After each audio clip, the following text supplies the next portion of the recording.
When certain politicians and the media use the term muscular liberalism, that's just another word for racism and Islamophobia.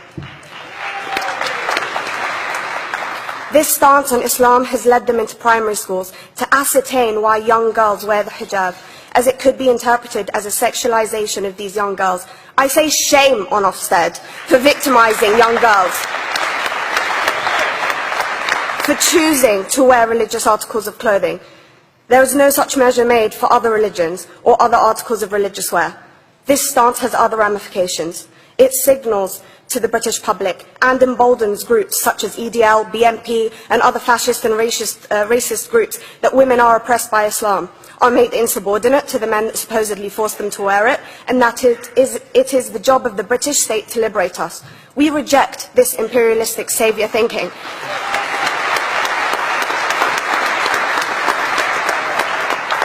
And I am here to state for all people who choose to practice their beliefs openly that we are not oppressed by our faith. Islam is not one homogeneous block. There are Muslim women who do not wear the hijab, and that is their interpretation of their faith. The Quran beautifully states, "La ikraha fid din," which translates to, "There is no compulsion in religion." My faith has given me the right to choose 1,400 years before the Universal Declaration of Human Rights told me I could. A fun fact for your conference. My dad didn't want me to wear the hijab. I chose to. Those of faith, thank you. Those of faith should have the right to choose to wear their articles of faith. Sikhs wearing the turban, Jews wearing the kippah, or Christians wearing the crucifix. Practicing my right to freedom of expression through the hijab empowers me and other women like me to know that we are able to make decisions for ourselves. Through the hijab, women like me feel empowered to overcome the social expectations of sexualization that is relevant and has currently resulted in many cases of anxiety and worse. I can speak for myself and others like me. At school, I was able to focus more on the thoughts that were running through my mind than how good I looked to the world. The NUT has supported a woman's right to choose when it comes to pregnancy.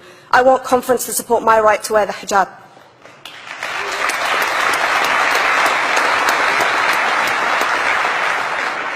How I choose to practice my faith is clearly displayed for all to see. This makes me the target of hate crime.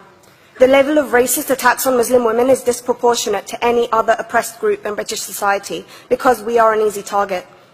This decision by Ofsted has ramifications beyond the school gates and must be seen in the context of increased attacks on the Muslim community and perpetuates the outdated notion that Muslim women are victims. I was on a trip last year to Hampton Court with my Year 7s, where a man felt comfortable to call me a terrorist.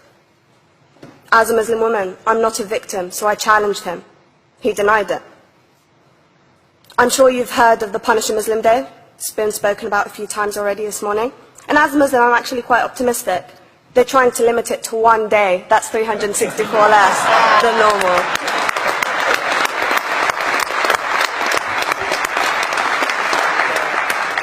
But let's be clear, conference. Islamophobia and other forms of racism affects non-Muslims too. If we don't challenge this stance as a collective, we may turn into a society like France, where women are forced by the law to choose between their faith and their education, their faith and their right to work in the public sector, their faith and their right to enjoy a day out by the seaside with their families. I want to end by stating that I came to this country as an 8-year-old refugee. We are Palestinians, forced out of our land in 1948. We lived in third world conditions, similar to those in Calais for 60 years. Here, I received the support I needed to study law at university and become a secondary school citizenship and PSHE teacher and a school rep. An injury to one is an injury to all, and I want to thank the Union for its stance on all oppressed groups, in particular mine, Palestine. Thank you, Conference. Thank you, Latifa.